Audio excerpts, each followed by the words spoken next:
Vamos falar de Vasco, vamos falar dessa derrota para o Corinthians por 1-0, com um jogador a mais, um time foi inofensivo. Vamos falar dessa diretoria que tem proezas, não só proezas no basquete, teve uma proeza de manhã no futsal, justamente contra o Corinthians. Vamos falar tudo isso após a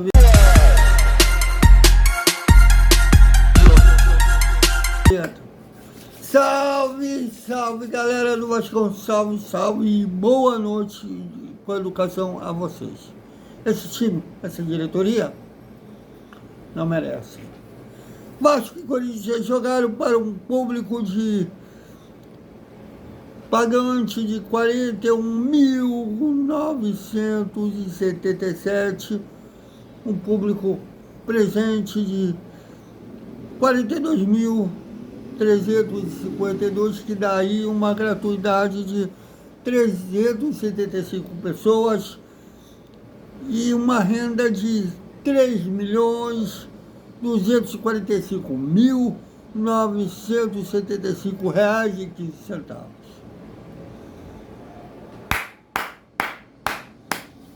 Parabéns. Meus parabéns, Renato Gaúcho. Meus parabéns, Pedrinho. Meus parabéns, Alain Luciano.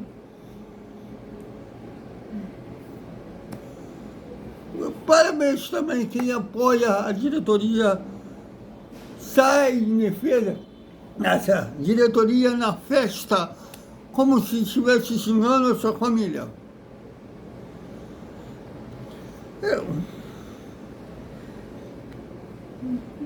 É sempre um show de amadorismo, um show de horror e um show de associação. Para começar, 3 meses, quando essa diretoria havia tomado posse, eu estava até sem implante, que o meu implante estava no conserto, foi sem implante mesmo assim, na garra, né? E ainda assim a leitura labial do Pedro foi perfeitamente entendível, que ele passou a coletiva toda só atacando a então parceira, hoje ex-77, dizendo que não podia falar. Engraçado que o Pedrinho não dá uma entrevista coletiva para todo mundo há 1 ano, meio, já caminhando aí para 2. É daquela que no Centro Industrial da Barra da Tijuca, já que o Centro de Treinamento Márcio Barbosa estava em obras para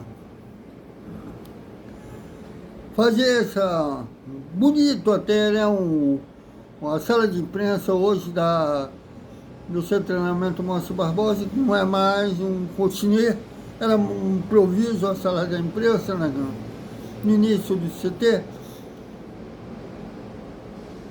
Por quê?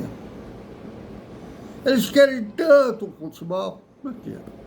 Na verdade, eles não foram eleitos para comandar o futebol, vocês sabem muito bem disso. Inclusive, foi a primeira eleição que não foi juizada de muitos anos, foi essa que o Pedrinho se elegeu, porque o futebol não era o controle da associação.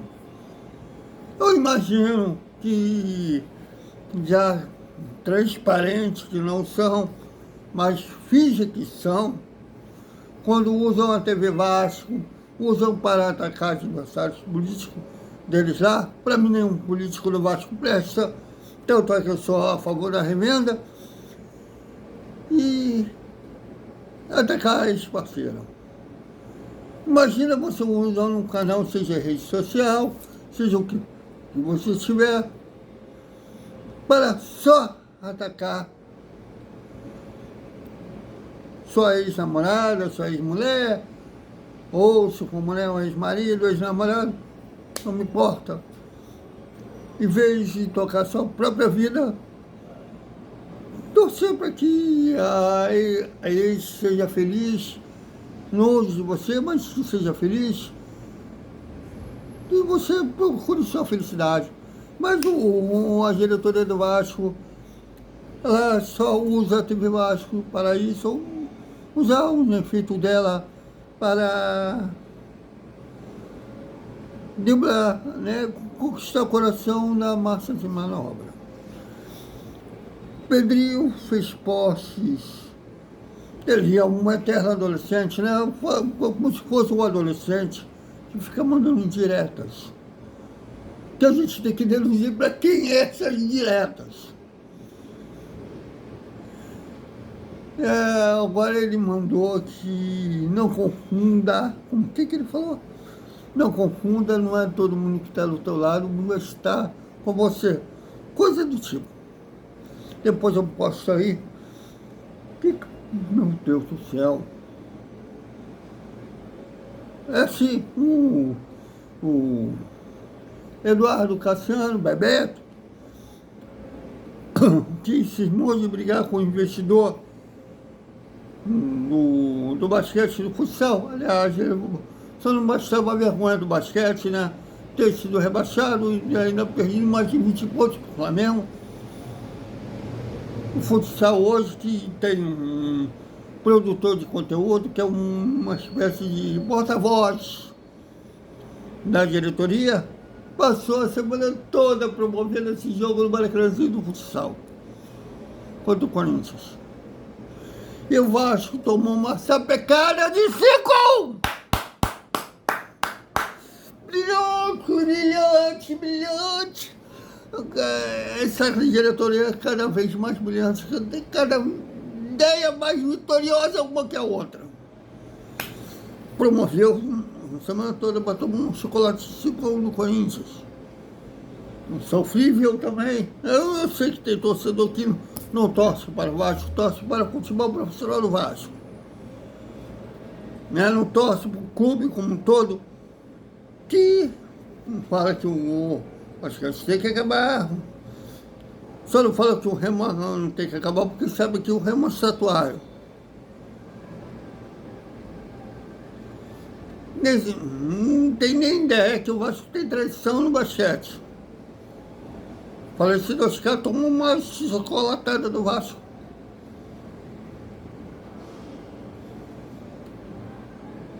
O jogador Nenê, o Nenê já está aposentado, se não me engano. No basquete, é cria do Vasco.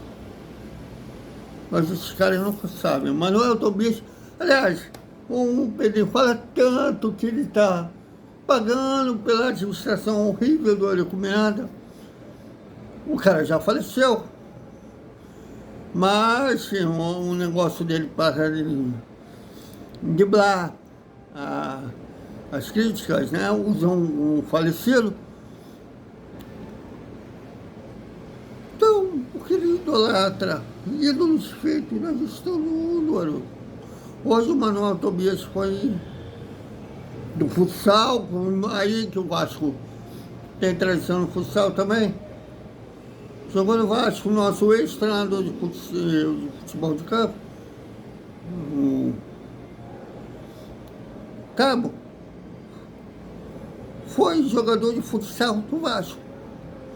Mas aí uma vergonha, é vergonha no basquete, é vergonha no remo, é vergonha no futsal, é vergonha no futebol profissional.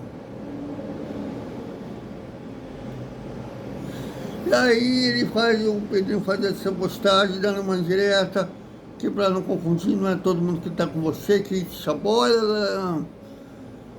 E também fez que ele até não deve ter sacado, que os apoiadores dele, inclusive um ex-apresentador do Big Brother Brasil, esse cara que tem o mesmo nome que eu, ele já soltou a mão do Neymar, mas não soltou a mão do Pedrinho. Poxa, o Pedrinho botou seus bens, ou ele é ignorante jurídico, ou ele está de má fé.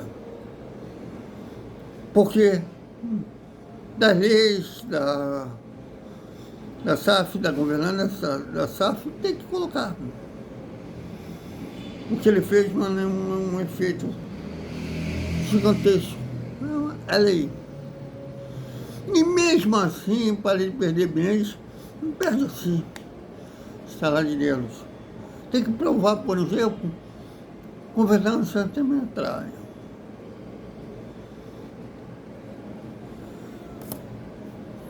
Então, assim, mais para a massa de manobra, olha aquele efeito que o Pedrinho fez, meu Deus do céu!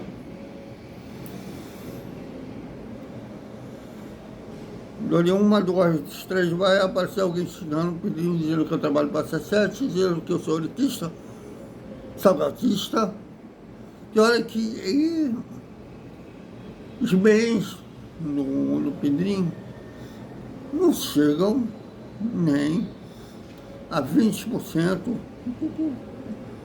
que o ex também manifesto, que a gente não gosta de lembrar, estão no Salgado. Que o Salgado já emprestou dinheiro do clube, chega aos bens do Pedrinho, não chega ali. Mas os carentes, ai meu Deus, olha o que o Pedrinho fez. Mas então, enfim, nada dessa diretoria responder aos sócios que eles deveriam responder, né, já que eles foram eleitos pelos sócios, mas claro que os assessores eram simples, da raiva que ele tem do Renato Gaúcho, só vai falar do Renato Gaúcho. Vai falar disso, inclusive eu vi ele postando em rede social que o Pedro salvou em Vasco. Por quê? Os times, devido a cofres combalidos, sofríveis, tão patéticos assim. De ter falido, o Vasco continua falido, meu filho.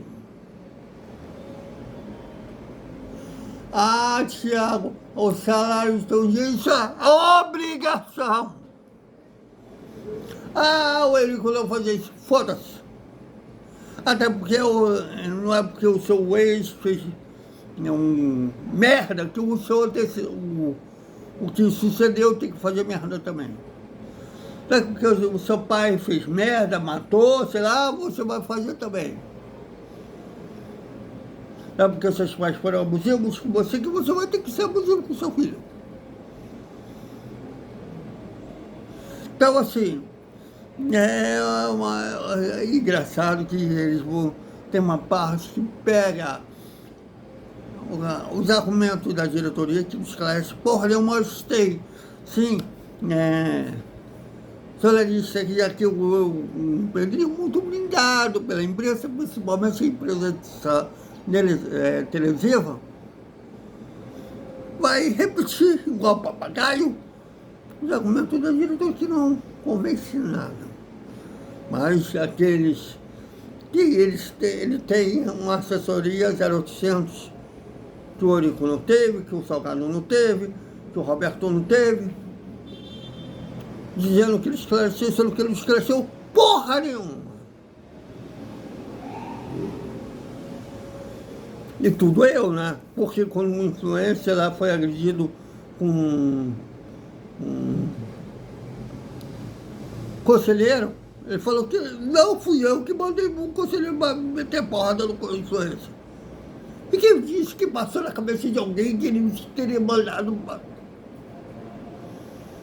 Quando eu vi ele falando isso lá na coleção, eu pensei, onde ele viu alguém acusando ele? Tudo em primeira pessoa, inclusive as críticas na gestão, ele leva para o pessoal. Mas, num jogo patético, atuação vergonhosa, patética, de um Vasco que no primeiro tempo, a escalação começou errada para começar, né? Insistindo no DVD como centroavante. Qual foi o campeonato que o DVD foi artilheiro? Porque um goleador, centroavante tem que ser goleador de campeonato. Nunca foi. Ele é no máximo ponta. Talvez o Renato veja um DVD com um jogador com uma característica parecida com a dele. O Renato era um ponta direita, mas o Renato tinha um faro de gols muito melhor que o DVD, né? Tinha um poder de conclusão melhor que o DVD. Inclusive, o Renato foi artilheiro da Copa do Brasil de 89. De 89 a 90, não lembro. Mas já foi artilheiro da Copa do Brasil. Não foi do Brasileirão, mas já foi da Copa do Brasil. O DVD não é esse cara. Renato sabia também se jogar com um falso 9, um 9, não, um centroavante. No finalzinho da carreira dele, já no Fluminense, ele fazia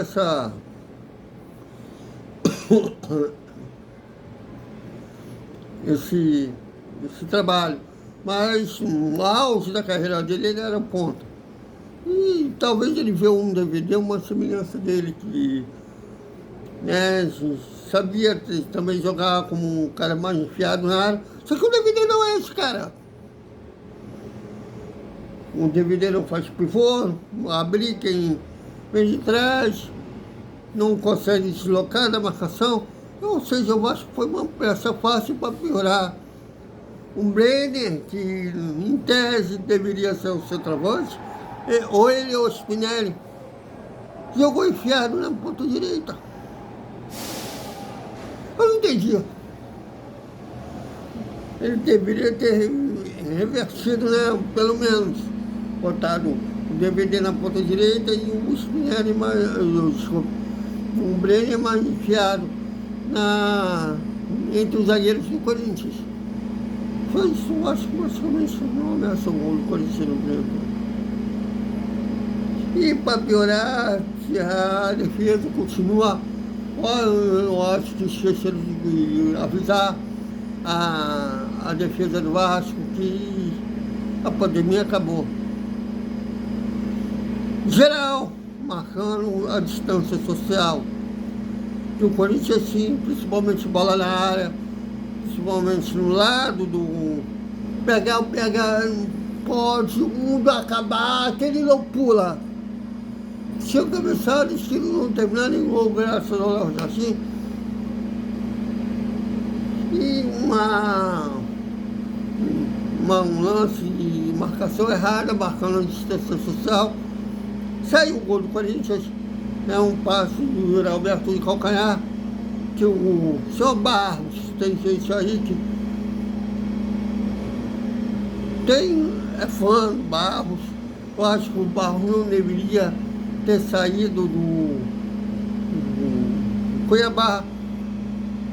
Não, voltado desse ano, ele estava emprestado do Cuiabá. E o Diniz, na época, pediu o retorno dele. Eu acho que teve que pagar para um jogador que era dele. Uma coisa de louco. Tocou de qualquer um, Barros marcou a distância social para o Matheus Bidu, que também tem a Ansa Vila, não sei porque esse jogador continua sendo titular, e é uma versão gringa do Léo Pelé, que marca a distância social, marca com medinho de fazer pênalti. Quem marcou a distância social citou, o Matheus Bidu citou cruzado no canto do Léo Jaci e abriu o placar. Aí, ainda no primeiro tempo, o André deu um carrinho louco, maluco, irresponsável por trás do PH, foi expulso, muito bem expulso, mas o Vasco não soube explorar a vantagem numérica. Porque o Vasco continua inofensivo. Entrou o Rosas, entrou o Caspiton, o time melhorou, teve mais posse de bola, mas continua inofensivo. O Corinthians não teve grandes problemas para administrar a vitória. Vergonhosa, o Pedrinho vive dizendo que vencer, empatar, perder, faz parte, mas O que não pode é ser passivo, né? O negócio é como é que se perde. O Vasco hoje vendeu barato. Eu acho que o Vasco não pode ficar dependente dos jogos, seja no ar, vencer em casa, é muito legal, é maravilhoso, não tenha dúvida disso. Semana passada, vencer do São Paulo de virada foi maravilhoso, mas contando com os paulistas, são 2 vitórias e 2 derrotas, né? Contando com o Mirassol, é 3 derrotas e 2 vitórias, né? Venceu o Palmeiras, venceu o São Paulo, perdeu para o Mirassol, perdeu para o Santos, perdeu agora para o Corinthians. Então, assim, um jogo que podia estar rolando ainda, que o Vasco continuaria inofensivo. Ainda não vi a coletiva do Renato Gaúcho, dele ter pelo menos explicado que ele insiste no DVD, como centroavante, porque ele botou um centroavante, que é o Brenner, como ponta. Estou com que nem sabia. Por que ele insiste lá nessa vida? É um cara que é capaz de alguém sair de defesa, né? Porque em termos de futebol, aliás, o Golan Savina no segundo tempo teve um lance dele muito longe, eu acho que ele deve ter visto no YouTube, o golaço que o Josemar fez, que aliás, cadê o Josemar, né? Porque tinha uma publicação que só pegava supostos podres da 77, chamado Josemar, que depois que a empresa caiu, faliu, até o Josemar morreu.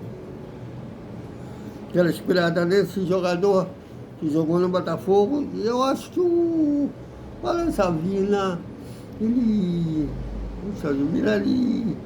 se inspirou, deve ter visto o gol do Josemar na Copa de 86 contra a Espanha, que ele acertou um pancadão de fora da área, mais ou menos naquela altura que o Alan Savina chutou. Só que ele não era aquele. Ele podia estar chutando até agora que ele ia errar todas.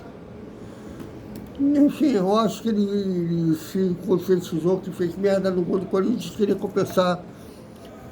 E porque ele ainda é titular, porque ele é outro que marca com medo de fazer pênalti, igualzinho o ex que está no Atlético Paranaense. Bom, pelo jeito, a gente vai ter que contar com a janela do meio do ano, da parada da Copa do Mundo, novamente, como você fez, que o planejamento na diretoria é associativa, quem defende provavelmente está feliz assim. Teve gente que comemorou a 14ª colocação no Campeonato Brasileiro do ano passado. Aplaudiu vice da Copa do Brasil. Primeiro dos últimos. Eu quero ser primeiro de todo mundo. Aplaudir título, beleza? Aplaudir sendo vice. Se apequenaram tanto que é um efeito sobrenatural ser vice.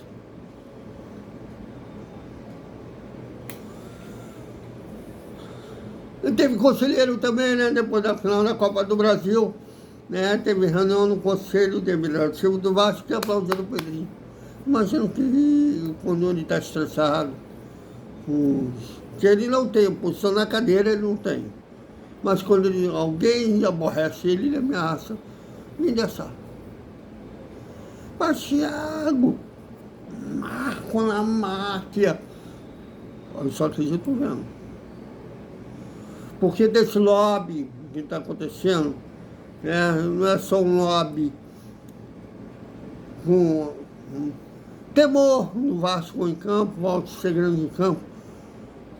Como eu falei para vocês, também um lobby, um temor político que a família Lamarque é muito grande para a CBF. Hoje o Vasco não tem representatividade nenhuma na CBF. Tanto que a arbitragem faz e acontece. Mas uma coisa tem semelhante dessa suposta negociação da SAF com o dono da Blue Star da C7. Se o Salgado só queria ouvir os norte-americanos da C7, ele, pelo jeito, só negocia com a família Lamarque. Por amizade, não. Tanto é que quando estava em corrida eleitoral, há 3 anos atrás, o próprio José Lamarque, o dono da Crefisa, faleceu. Então é isso, galera. O que vocês acharam da atuação do Vasco? Comentem, opinem. Aqui a Galera Temporal, aqui todos os TVs.